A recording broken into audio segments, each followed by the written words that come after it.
Hello, my friends, and welcome back to PlayStation Live from E3. I have the great pleasure of being joined by Nate Fox from Sucker Punch. Sir, hello. Hello. It's good to see you, and it is also good to have Rob Pearson. Sir, hello. Thanks for having me. Hello. Oh, it's my pleasure. Thank you, everyone, for watching at home and also watching here on stage. We're here to talk about Ghost of Tsushima, which we had the pleasure of talking about yesterday in a much more rushed situation in which we had less time. So now I'm glad to have you back on the program so we can actually kind of go through the trailer a little bit, hear your thoughts on the game. For those that don't know, Ghost of Tsushima is your upcoming game, set in Japan in, let's see, hold on, I have it right here, 1274 on the island of Tsushima. You are correct. What brought your studio to that time and to that location? Well, we really wanted to have a character fantasy that you kind of instantly knew and wanted to engage in. So samurai, it's an excellent, I don't know, just like player identity. Right. And then you set that inside of a conflict as compelling as the Mongol invasion of 1274, and you've got a great recipe for an excellent open world action-adventure game. Yeah, absolutely. I'd say that's an excellent recipe. Yeah, oh yeah. Perhaps even perfectly seasoned for us. But why don't we actually have the, I'm going to start this footage. And we have your, yes, there we go. I don't know how to operate a laptop, guys. All right. We're going to go, and this is the trailer that you guys, I'm sure, tirelessly worked on for the showcase that we, debuted last night in Los Angeles. I figured that we could kind of look through the footage here today and kind of go through and tell us a little bit about the process of creating this gorgeous piece of work. All right. Well, I think this shot is really, really important. One of the first things we looked at when trying to go after the samurai genre is capture the sublime beauty of nature, from fields of grass to bamboo swaying in the wind, and then a proud samurai being very still in the middle of it. Is that how still you are when wind is blowing at you? Yeah. Because that'd be really impressive. It is. He looks tough. Tell me a little bit about the visuals and kind of your visual team, your art team, and all the people that worked to make this so beautiful. I mean, you guys, it must be an astronomical work. Well, there's a strong focus on minimalism. That's so you see the things that are the most pronounced, right? In this graveyard, for instance, that beautiful tree with the shape and that lone flute player silhouetted against the sky. You can drink in nature because it's not cluttered. We think this is a very Japanese aesthetic that we very much appreciate and want to bring to the game. Are you talking about your UI at all yet, or are you keeping that secret for now? So for E3, we did not put in UI, although the game will have UI. We just think it has more cinematic impact without it. Of course. Now, this actually is, I think, for me, the coolest shot of the entire trailer, because we're making a massive open world game. We're going to transport players back to feudal Japan and let them discover this island at their own pace, from the pagoda on the hill to those Mongol ships in the harbor. You have the freedom to decide where you want to go. Why do you think an open world works so well with the samurai genre? Because it's not something we've seen many times before in video games. Well, honestly, it's feudal Japan. Yeah. I mean, when I tell you that we're setting the game in feudal Japan, your mind explodes with the possibilities. Yeah, sure. Beautiful, beautiful places. And in an open world game, you get to dictate the terms at which you find these things. I want you to get lost in Tsushima Island. I think this demo does a great job of showing you just how lush the place can be. And is this something you've always wanted to make? Like, have you always been a fan of samurai? How long have you been wanting to make this game for? I named my dog Lord Toranaga. Okay. I'm a big fan. I've been reading samurai comics since I was a kid. Right. And I think an open world is an excellent place to experience what it'd be like to be a wandering samurai. I know that you can't really talk about your open world design in depth right now, but can you kind of hint in a little bit about where, how you guys lead players on their journey while still giving them this huge space to play in? Yes, although this part of the demo is my all-time faves. Talk about this part. All right, we were classic samurai standoff, right? Who's going to make the first move? All right, right there. In one swift action, Jin slits this guy's throat, sends his gold faceplate flying. To me, that lethal precision is quintessential samurai combat. We have it on this giant screen on stage here in Los Angeles, and it's amazing. I love it. It's a lot different to the combat you're kind of used to in video games, isn't it? Where you, you know, mash the attack button, you're swinging your sword around. You know, what were the challenges you faced when approaching a combat system that's unlike anything we've really seen in video games before? Certainly, we want to build the tension before the swords come out, kind of like gunslingers in the Old West. And then when it does happen, like right here, there's a brutality, because this is a grounded, realistic game. The combat is gritty. The 3 words we use to kind of set the tone are mud, blood, and steel. Jin Sakai, our hero, he carries around a 3-foot razor blade, right? So how would these problems be solved? Like that.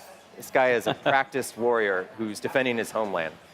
Tell us a little bit more about the origin of your hero and sort of like the purpose and the theme in which you designed him. Well, it kind of naturally falls out of the idea that we're going to set the game inside of the Mongol invasion of 1274. Right. When we learned that on Tsushima Island, there were 80 samurai that stood against all of these thousands of Mongols, sets up a very dramatic context. So in our game, it is an original work of fiction. We are not rebuilding history stone by stone. But this one samurai is forced to evolve.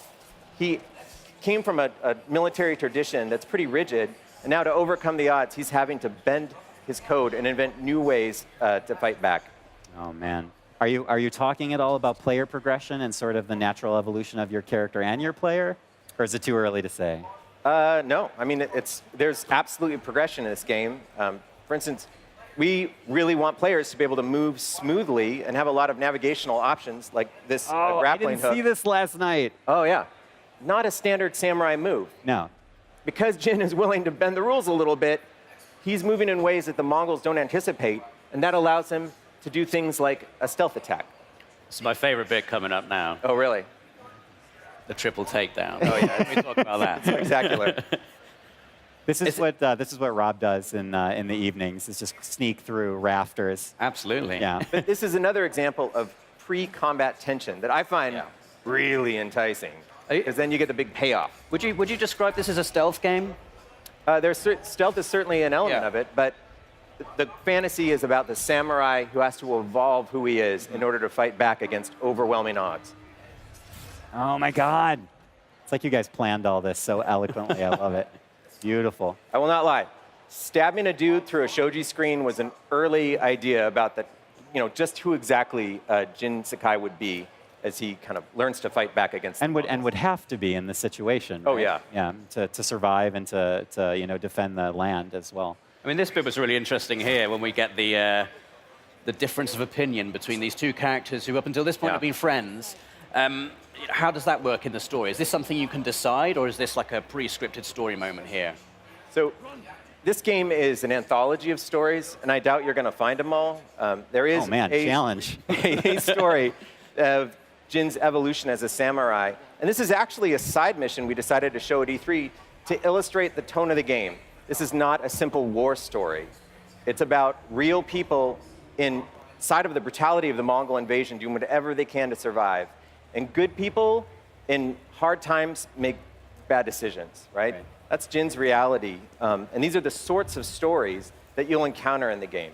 Yeah, beautiful. Rob, any final questions or thoughts for Nick? I mean, I just love this bit here, the juxtaposition of really tense samurai action, and you've got this incredible, beautiful natural scene playing on behind it. It evokes all the feelings of those old classic samurai movies. Did you look at those for inspiration when you're designing scenes like this? Oh my gosh, yeah. I mean, the sublime beauty of nature. Yeah. We were trying, to the best of our ability, to combine this gritty, tense sword combat with just the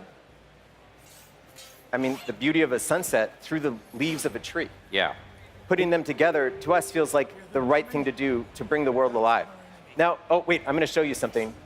Can you rewind it? I'm going to show you my favorite thing that no one will see unless I tell them. We're cheating a little bit. Yeah. Okay, go to the start of the duel. All right. All right, I'm going to pause it. No one will ever Get rid of that spot mouse. this. Get rid of that mouse. Okay. I'm going to pause it. If you look between Jin and Masako, there are some lights on the hill. Those are the Mongol reinforcements coming riding down them that the Mongol called. Well, with the horn. Yeah. So Right. this is not a loaded duel arena. This is the open world. Everything you see in the background, you can get to, and those are Mongols coming to you. So if you managed to take that guy out with the horn before he blew it, would they not be there? Yeah. Yeah, probably. there they come. I mean, I say probably. I did not 'cause, even see that. In this particular demo, no, actually no. They would come because we want this. They want them to come. This is the whole point of the story.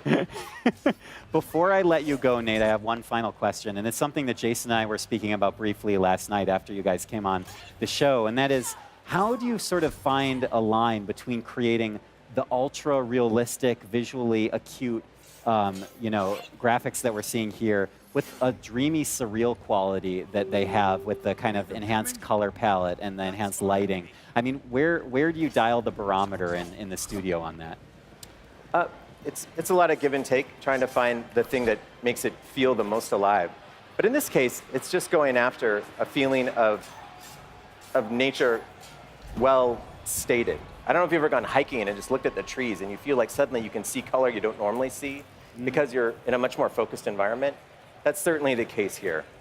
Nate, it is such a pleasure to have you on again. I hope this was a more relaxed experience than great. yesterday. I'm happy to talk through it and show those Mongols on the hill that I'm sure no one would ever see, but I'm very proud are in the game. I love it, and I am very proud that we were able to have you on the show today. Do you like that transition? That was well A done. plus. Well done. Rob, thank you so much for joining me. Oh, thank you for having me. And Nate, thank you again. Ghost of Tsushima is looking absolutely amazing, and we have a lot more amazing content coming on PlayStation Live from E3. Stay with us. PlayStation